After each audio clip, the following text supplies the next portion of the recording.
The last thing I expected to see on a Tuesday afternoon in November was my boss crying in the parking garage.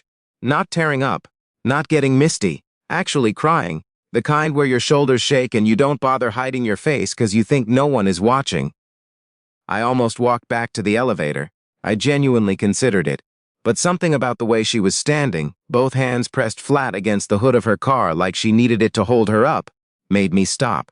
Her name was Sandra Kowalczyk. I know, that wasn't a name you forgot easily, and neither was she. Sandra had been the regional director of Hartwell Infrastructure Solutions for 11 years. She had built the Manitoba division from a 2-person satellite office into a team of 43 people. She was the reason our Winnipeg branch had survived 2 rounds of national restructuring while other regional offices got folded into Calgary or quietly shut down.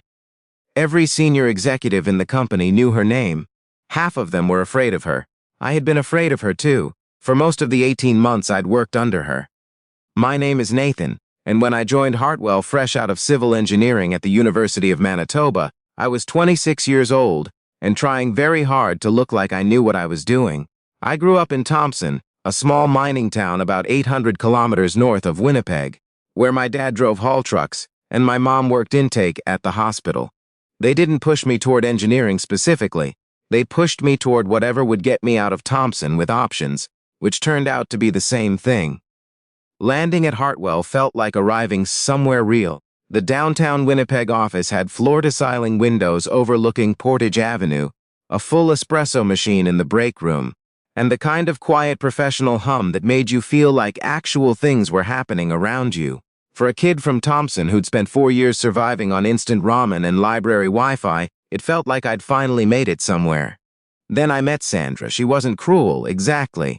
Nothing I could ever specifically point to and say, that's the moment she was out of line. She was just relentlessly, exhaustingly precise. She didn't yell. She didn't embarrass people publicly. She simply looked at your work, identified every weakness in it with the focus of someone disarming something dangerous, and handed it back to you without a word of encouragement. Her feedback was surgical. Her silences were worse than her words.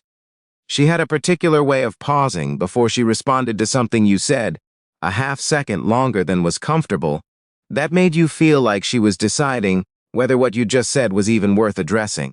6 months in, I was staying until 9 or 10 every night trying to get ahead of whatever she'd find wrong the next morning. 8 months in, I started having that specific kind of anxiety that lives in your chest when you wake up. Not about anything concrete.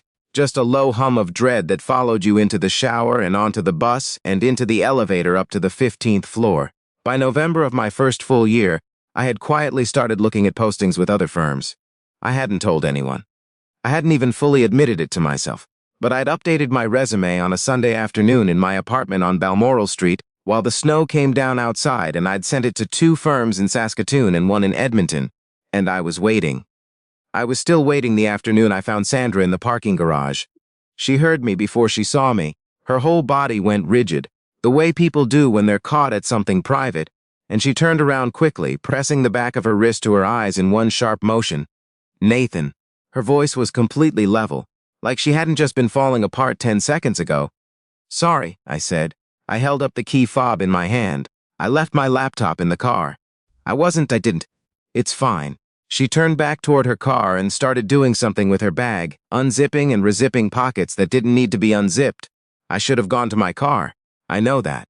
A reasonable person in that situation collects their laptop and leaves their boss to whatever private moment she was having. But I'd been working under Sandra Kowalczyk for over a year, and in all that time, I had never once seen her look anything other than completely in control. And something about witnessing that crack, even for just a moment, made it impossible to just leave. Is everything okay? I asked. She didn't answer right away. She zipped the last pocket on her bag and stood very still with her back to me. The Brokenhead project, she said finally. The contract. I knew about the Brokenhead River Infrastructure project. Everyone in the office did. It was the largest municipal contract Hartwell's Manitoba division had ever landed. A multi-year flood mitigations and bridge renewal project worth somewhere north of $40 million. Sandra had spent nearly 2 years building the relationship with the City of Winnipeg Procurement Office and 2 rural municipalities involved. It was supposed to be announced formally at the end of the month. What about it? I asked. She turned around then, and I saw what a minute of composure looked like when it was held together by sheer will. Her eyes were still red at the edges. Her jaw was set like she was holding something in with muscle alone. Aldermac pulled the consortium partnership this morning, she said. Without their engineering capacity, we can't meet the bonding requirements. The city has 30 days to receive an amended proposal, or they open it back to tender. I did the math in my head. 30 days. End of December. Dead of winter. Half the city administration would be gone for 2 weeks over the holidays. Realistically, they had maybe 18 working days to restructure a $40 million proposal, find a replacement consortium partner, get new bonding, and resubmit. That's the whole division, I said. Not as a question. It's 30% of our national revenue projection for next year, she said. The Toronto office already knows. They're deciding whether to absorb our team into the Prairie Regional Hub or restructure us independently. She said it the way you'd read a weather report. Just facts, just information. There will be decisions made about headcount, regardless of the outcome. Standing there in the concrete cold of that parking garage, with the fluorescent lights buzzing overhead and the smell of exhaust and ice salt, I finally understood what I was looking at. Sandra wasn't crying about a contract. She was crying because she had spent 11 years building something, and in one phone call from a consortium partner, it had started coming apart, and she was the one who had to figure out how to put it back together while the people she'd hired, people like me, waited to find out if they still had jobs. I didn't know what to say. I'm not sure there was a right thing to say, so I said the only honest thing I could think of. I've been doing some preliminary modeling on the Broken Head drainage work. Not for any specific reason, it's what I do when I'm trying to understand a project better. I have maybe 30 or 40 hours of work already done. If any of that is useful for a resubmission, I want to help. Sandra looked at me for a long moment. The same half-second pause I'd spent a year dreading. Why? She asked, and she wasn't being cold. She genuinely seemed to want to know. I thought about it. Because my dad worked for a company for 19 years, I said. And when the mine scaled back, they let him go in a group email. And I don't want that to happen to the people here if there's anything I can do about it. Something moved across her face. I couldn't have named it exactly, but it was different from anything I'd seen from her before. Go get your laptop, she said quietly, then come back upstairs. That was the beginning of the longest 3 weeks of my professional life. What followed was the kind of work that strips away everything that isn't essential. Sandra called a core team meeting the next morning. 6 of us, the people she trusted most to work without leaking panic into the rest of the office. She laid out the situation without softening it. Aldermac had withdrawn. The timeline was brutal. The options were, find a new partner fast, restructure the proposal around Hartwell's internal capacity, or accept that the contract was gone and start managing the fallout. She didn't tell us what to do. She asked us what we thought. That surprised me more than anything else about her in those 3 weeks. I'd spent a year believing Sandra was someone who solved problems alone and handed the solutions down. But in that conference room with the winter dark already pressing against the windows at 4 in the afternoon, she went around the table and asked each of us what we saw. She wrote down everything. She pushed back when something didn't hold up, but she didn't dismiss anything. I brought my drainage modeling. A colleague of mine, Rachel, who had 15 years of experience and a frankness I'd always found slightly terrifying, had contacts at a mid-sized Saskatoon firm called Pinnacle Civil that had the bonding capacity we needed. Our project coordinator, a quiet and methodical man named Doug, had spent the previous summer working on a federal flood mitigation grant that overlapped with 3 of the Broken Head site locations, which meant we could potentially bundle federal funding into the proposal in a way that strengthened our bid. Sandra looked at the 3 pieces of information sitting together on the whiteboard. That might actually work, she said, quietly, almost to herself. Then she looked at me. Your drainage modeling, how confident are you in those numbers? Confident enough to defend them in front of the city's engineering review panel, I said. She nodded once. Then that's your file. You own it. If someone asks a question about the drainage component, you're the one who answers it. I won't pretend that didn't mean something to me. After a year of handing in work and getting it handed back marked up in red, hearing Sandra Kowalczyk tell me I owned something felt like being handed a key to a room I'd spent months standing outside of. The next 2.5 weeks were genuinely hard in the way that only deadline work in December can be. The city half-emptied for holidays while we were still fighting a clock, the pinnacle civil negotiations happening across time zones, Doug working the federal grant angle on calls with Ottawa, while the rest of us rebuilt the proposal framework from the ground up. Sandra was in the office before anyone else every morning, and she was there when I left every night, sometimes past 10. She didn't perform the exhaustion, she just kept working, but something else changed during those weeks. She started talking to people differently. Not dramatically. Not in some transformation movie way where the cold boss suddenly starts bringing donuts and asking about your weekend. Sandra Kowalczyk was still demanding and precise and not particularly warm in any conventional sense, but she started explaining things. When she pushed back on someone's work, she started saying why, not just what was wrong, but what she needed and what was at stake. She started acknowledging when something was good before she identified what needed to be fixed. One evening, maybe 10 days in, I stayed late finishing a revised section of the drainage report. Most of the team had gone home. Sandra was at the far end of the office, working at her desk with her jacket still on against the cold that always crept in past 8 o'clock. I brought her the updated section and set it on her desk. She read it without saying anything for a few minutes. Then she looked up. "When you first started here," she said, "I thought you were going to wash out." I blinked. "Okay, your instincts were good, but your confidence didn't match them. You second-guessed yourself constantly. You'd have a strong idea and then bury it in 3 paragraphs of qualifications like you were apologizing for having it." She looked back at the report. "You don't do that anymore." I didn't know what to say. "I didn't realize you were paying that much attention." "I pay attention to everyone," she said. "I just don't always say so." She paused. "That's something I'm working on."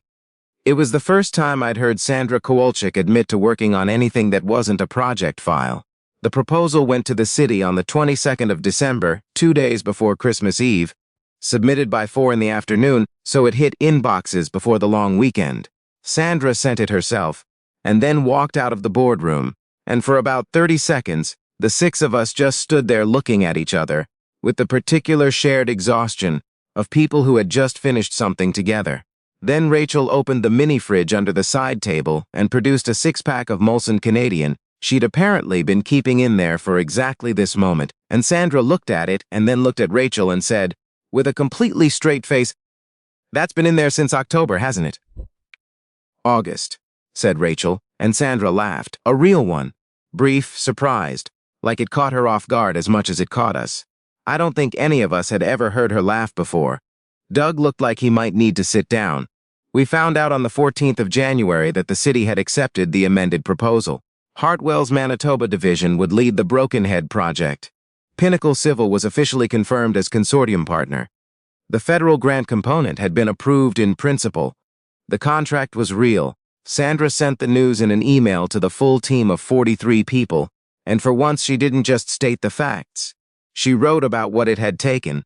She named the 6 of us who had worked through December by name and described specifically what each person had contributed. She wrote about Doug's grant work and Rachel's Pinnacle connection and the drainage modeling that had, in her words, given the city's engineering panel a level of technical confidence they hadn't expected to see in an amended proposal submitted in 3 weeks over the holidays. When I got to my name in that email, I had to read the sentence twice. She had written, "Nathan approached this project not as an assignment, but as a problem that mattered to him personally, and that distinction showed in every page of the technical work." That quality is exactly what this division needs more of. I sat with that for a long time. Later that week, Sandra asked me to stay after a team meeting. I thought it was about a follow-up deliverable on the project. It wasn't. She closed the door and sat down across from me, which was unusual. Sandra generally stood during conversations. Sitting down meant she was planning to take her time. "I owe you something," she said. I waited. "I found a file on the shared drive in October," she said. "A document you'd saved in your personal folder by mistake. It wasn't properly permissioned. I shouldn't have been able to see the name of it, but I did." She looked at me steadily. It was titled Rizuzima, Revised October. The air went out of the room very quietly.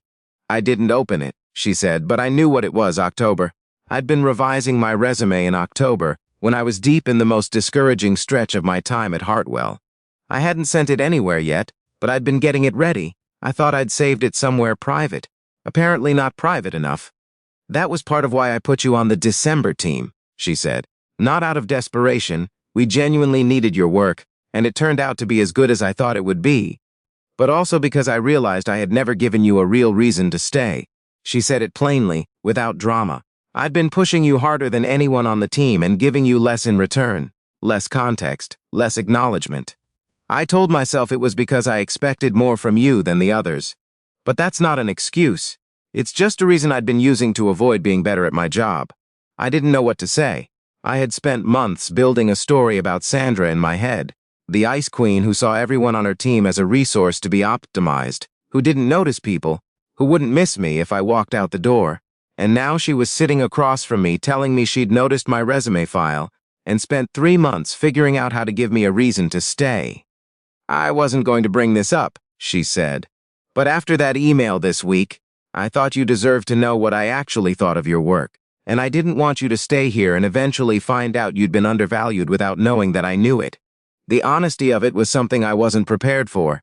I was pretty close to leaving, I said. I know, she said.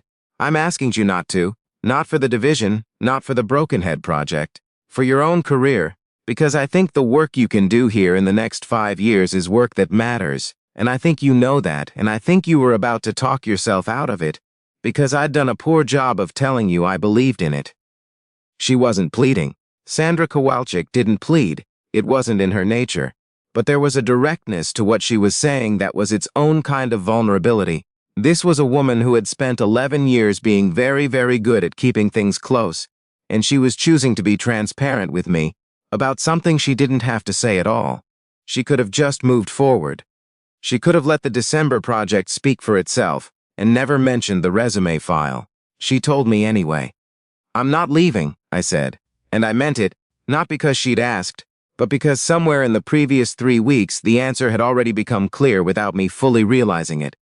I decided that somewhere around the 14th of December, actually, when you handed the drainage file to me and told me I owned it, that was the first time I felt like I was actually here. She nodded once, nothing more, but I could see something settle in her. That was almost 2 years ago now. Hartwell's Manitoba division is doing well. The Broken Head project is on schedule. We've added 7 people to the team since January, and there are 2 more positions posted for the spring. Rachel and Doug are both still there, still indispensable. Sandra promoted me to senior project engineer in the fall, and 3 months ago she recommended me for a national infrastructure working group that meets quarterly in Ottawa. A table I wouldn't have even known existed 18 months ago. She's still demanding. She still has that half-second pause before she responds that used to make me feel like I was failing a test. But now I know what it actually is. She's just thinking, and she takes thinking seriously enough to actually do it before she speaks. I've started doing the same thing, and I've found that it makes most problems more manageable. She's different in ways that are small but real. She comes to team lunches now, occasionally.